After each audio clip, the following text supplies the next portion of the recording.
تو یہ سمجھیے یہ لیکن بات یہ ایک کتنا تحریک بن مشکل گئی ہے. مرحلہ ہوتا ہے امینہ سید صاحبہ، یہ بتائیے گا، کیونکہ آج کل تو زمانہ یہ ہے کہ لوگ ان کی آنکھیں مرکوز کتابوں پہ نہیں بلکہ اپنے موبائل فون کے اسمارٹ فونز کی سکرینز پہ ہوتی ہے، آئی پیڈ پہ ہوتی ہے، اور لوگ کی تمام جو پڑھنے کا عمل ہے وہ ان سکرینز تک محدود رہ گیا. اس میں کتابوں کا فروغ اور کتابوں سے پڑھنا، کتابوں سے سیکھنا، یہ اس کی کیا سچویشن ہے اس وقت؟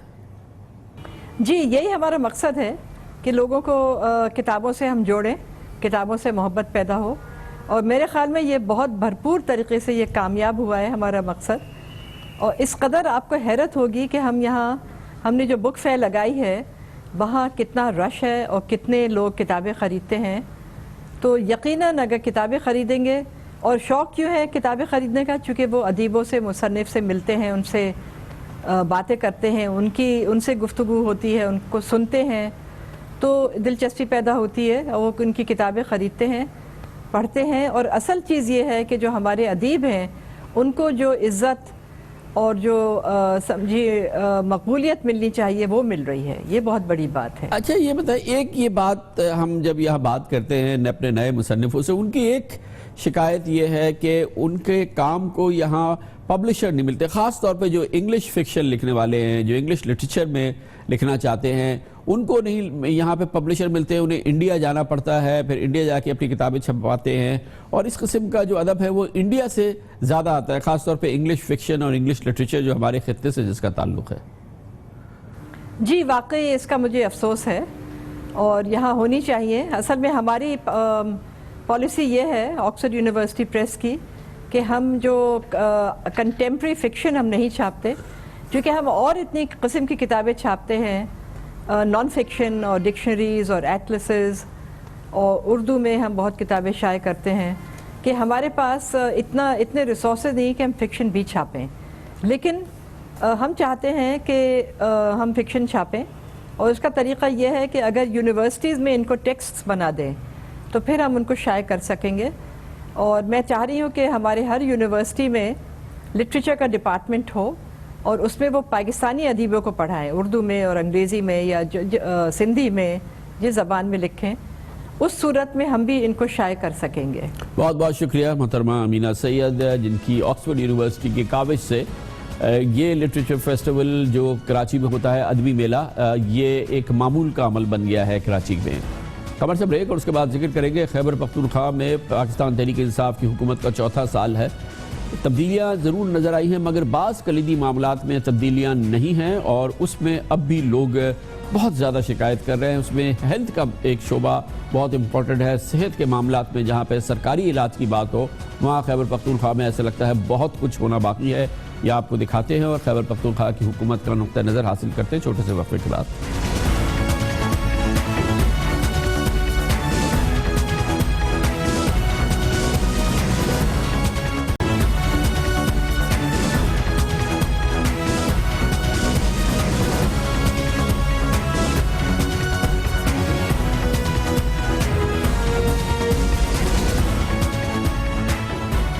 پاکستان تحریک انصاف کی حکومت کو اس وقت خیبر پختونخوا میں تقریباً 4 سال ہو گئے ہیں. تحریک انصاف والے ان کا دعویٰ یہ ہے کہ خیبر پختونخوا میں کئی ایسے فرنٹس پہ، ایسے سیکٹرز میں جو کہ سرکاری ملکیت میں ہوتے ہیں، جن کو سرکار چلاتی ہے، اس میں بہت بہتری آئی ہے، تعلیم کے شعبے میں، پولیس کے شعبے میں اور صحت کے شعبے میں. ہماری رائے یہ ہے، جو ہم نے خیبر پختونخوا میں جائزہ لیا ہے، ہم سمجھتے یہ ہیں کہ خاص طور پہ سرکاری علاج کے شعبے میں اب بھی بہت کچھ کرنا باقی ہے. لیکن تحریک انصاف کے جو خیبر پختونخوا میں کرتے دھرتے ہیں، وہ کہتے ہیں کہ مختلف اصلاحات کی گئی ہیں، اور یہ مختلف اصلاحات کرنے کا دعویٰ بھی کرتے ہیں. خاص طور پہ یہ کہا جا رہا ہے کہ اس وقت جو خیبر پختونخوا میں سرکاری علاج کی صورتحال کو بہتر کیا جا رہا ہے، اس میں جو حکومت ہے اس کا کہنا یہ ہے کہ پی کے کی کہ انہوں نے انصاف کارڈ کا اجرا کیا ہے، اور یہ ایک بڑی ایفرٹ ہے سرکاری علاج کی صورتحال کو بہتر بنانے کے لیے. کہا گیا ہے کہ 1 ارب 40 کروڑ روپے کی لاگت سے اس اسکیم کے تحت پشاور، مردان، چترال، مالاکنڈ، کوہاٹ میں ہر خاندان کو رجسٹر کیا گیا ہے، اور ہر رجسٹرڈ خاندان کے لیے سالانہ 25,000 روپے تک کی